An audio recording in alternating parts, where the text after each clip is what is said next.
இன்றே டவுன்லோட் செய்து உங்கள் ஃபேவரட் ஷோக்களை என்ஜாய் பண்ணுங்க. ஒரு அவ்வளவு நல்லவரா? ஆமா, ரொம்ப நல்லவர் தான். அந்த டைம்ல எனக்கு பிரச்சனைன்னு வந்த எல்லா இடத்துலயும் அவர் எனக்காக வந்திருக்காரு, எனக்காக பேசியிருக்காரு, எனக்காக சண்டை போட்டிருக்காரு. எனக்காக மட்டும் இல்ல, தமிழுக்கு அவர்தான் எல்லாமுமா இருந்தாரு. உண்மையை சொல்லணும்னா இன்னைக்கு தமிழ் உயிரோட இருக்கிறதுக்கு காரணமே அவர்தான். நீங்க சமீபத்துல தமிழை காப்பாத்தின மாதிரியே அவரும் ஒரு கட்டத்துல தமிழ் உயிரை காப்பாத்திருக்காரு. பாரதி, நீங்க அவரை பத்தி பேசுறப்போ ரொம்ப எமோஷனலா இருக்கீங்க. அப்போ உங்களுக்கு அவரை அவ்வளவு பிடிக்குமா? சரி, அதை விடுங்க. உங்களுக்கும் உங்க ஹஸ்பண்டுக்கும் என்ன பிரச்சனை? உங்களுக்கு அவரை பிடிக்கும்னு எனக்கு தெரியுது. ஆனா ஏன் பிரிஞ்சீங்க? என்னதான் நடந்துச்சு? சரி, நீங்க சொல்ல மாட்டீங்க. துரை ஏன் உங்க மேல இவ்வளவு கோபத்துல இருக்கான்? துரைக்கும் உங்களுக்கும் அப்படி என்னதான் பிரச்சனை? வீட்ல எல்லாரும் கல்யாணத்துக்கு ஏற்பாடு பண்ணதும் அவனுக்கும் என்ன கல்யாணம் பண்ணியே ஆகணுங்கிற மாதிரி ஆயிடுச்சு. இடையில அவர் வந்து துரை நினைச்சது எதுவோ நடக்காம போனதுனால அத அவன் ரொம்ப பர்சனலா எடுத்துக்கிட்டான். அதான் இந்த பிரச்சனை. புரியுது. அது சரி, உங்களுக்கு பிடிக்காத கல்யாணத்துல இருந்து உங்களை அவர் சேவ் பண்ணிருக்காரு, உங்களுக்கு வாழ்க்கை கொடுத்திருக்காரு. அப்படிப்பட்டவர் கூட உங்களுக்கு என்னதான் பிரச்சனை? என்னதான் நடந்துச்சு? அவர் உங்களுக்கு பிடிக்கலையா, இல்ல உங்களை அவருக்கு பிடிக்காம போயிடுச்சா, இல்ல வேற ஏதாவது பிரச்சனையா? ஏன் பாரதி எதையும் சொல்ல மாட்டேங்கிறீங்க? உங்களுக்கு அவரை பிடிக்குமா பிடிக்காதா?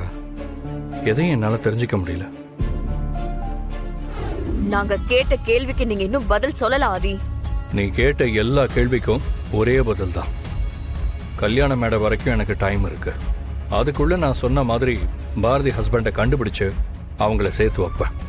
கண்டிப்பா அது நடக்கும். இல்ல, தெரியாம தான் கேக்குறேன். உங்களுக்கு எதுக்கு இந்த தேவையில்லாத வேலை? பாரதி ஏதோ பிரச்சனைன்னு வீட்டுக்கு வந்தாங்க, நாம அவங்கள தங்க வச்சு அவங்களுக்கு ஹெல்ப் பண்ணோம், அதோட விட்டுடணும்.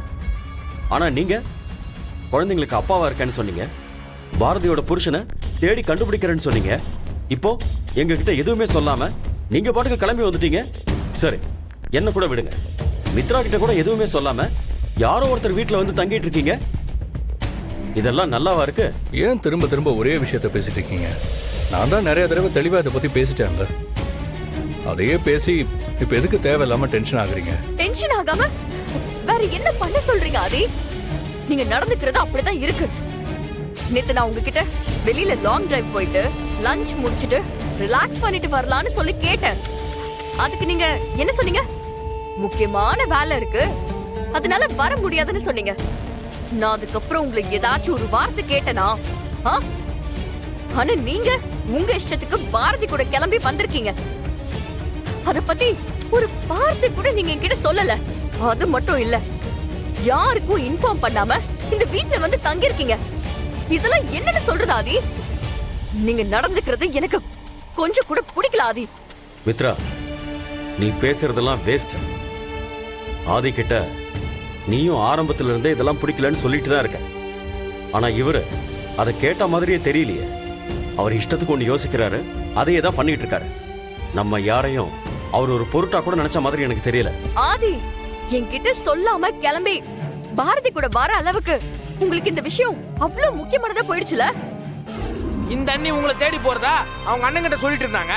அதனாலதான் அவங்க ரெண்டு பேரையும் ஃபாலோ பண்ணி நூல் பிடிச்ச மாதிரி உங்களை தேடி வந்தேன். அவ்வளவுதான். ஆதி, இதெல்லாம் கொஞ்சம் கூட சரியில்லை. அவன் என்ன சொல்றான்னு கேட்டீங்களா? ஃபாலோ பண்ணிட்டு வந்தேன்னு சொல்றான். ஒருத்தவங்களோட பிரைவசியை கெடுக்க கூடாதுங்கிற ஒரு பேசிக் மேனர்ஸ் கூட அவனுக்கு இல்லாம இருக்கு. நீங்க என்னடானா அவனை வீட்லயே தங்க வச்சுட்டு தேவையில்லாத வேலை பார்த்துட்டு இருக்கீங்க. மித்ரா, இப்ப என்ன ஆயிடுச்சு? முதல்ல எல்லாத்துக்கும் டென்ஷன் ஆகிறத விடு. ஆதி, போதும் ஆதி. இதுக்கு மேல ஒரு நிமிஷம் கூட என்னால இங்க இருக்க முடியாது. நீங்க கிளம்புறதுக்காக தான் நான் இவ்வளவு நேரம் வெயிட் பண்ணிக்கிட்டு இருக்கேன். ஓகே மித்ரா போலாம். அம்மா நாங்க கிளம்புறோம். சரி தம்பி, போயிட்டு வாங்க. நேரம் கிடைக்கிறப்ப இந்த அம்மாவையும் கொஞ்சம் வந்து பார்த்துட்டு போப்பா. நீங்க எல்லாம் என்ன பேசுறீங்கன்னு தெரிஞ்சுதான் பேசிட்டு இருக்கீங்களா? ஆதி எதுக்கு உங்களை பார்க்கறதுக்கு இந்த வீட்டுக்கு வரணும்?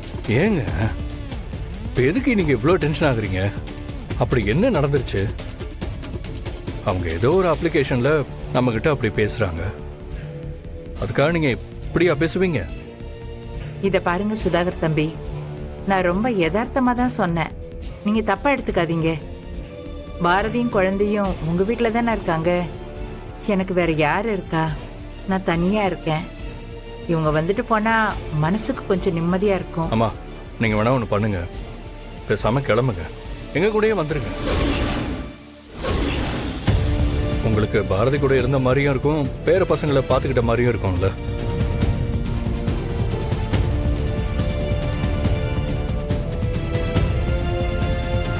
நான் போயிட்டு வரேம்மா. உங்களுக்கு எப்போ என்ன பார்க்கணும்னு சொல்லுங்க, நான் உடனே கிளம்பி வந்துடுவேன். சரிப்பா, சந்தோஷமா போயிட்டு வாங்க. போயிட்டு வரோம் அத்தை. வர மரகதம். ம். பார்த்து வா பாட்டி.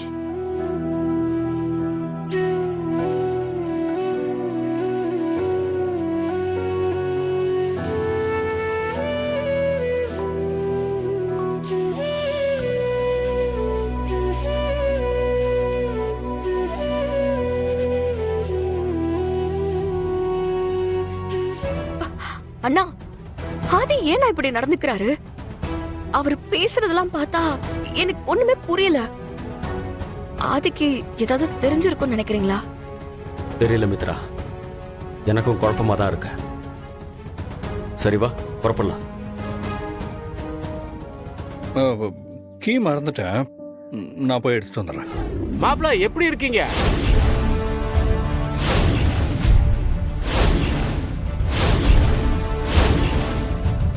நீங்க எல்லாரும் சேர்ந்து தான் வந்திருக்கீங்களா?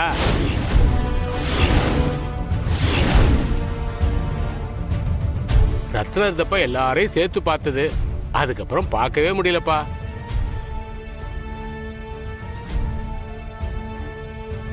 மரகதத்துக்கு உடம்பு சரியில்லாம இருந்தப்ப பாரதி தான் ஆள் வச்சு பார்த்துக்கிச்சு. ஐயா,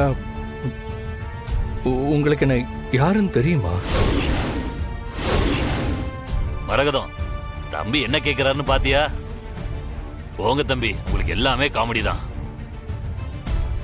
மரகதம், மாப்பிள்ள மாறவே இல்லை, இன்னும் அதே கேலி கிண்டல் குறும்புதான். அப்ப பார்த்த மாதிரி இப்பவும் விளையாட்டு பிள்ளை மாதிரியே இருக்காரு.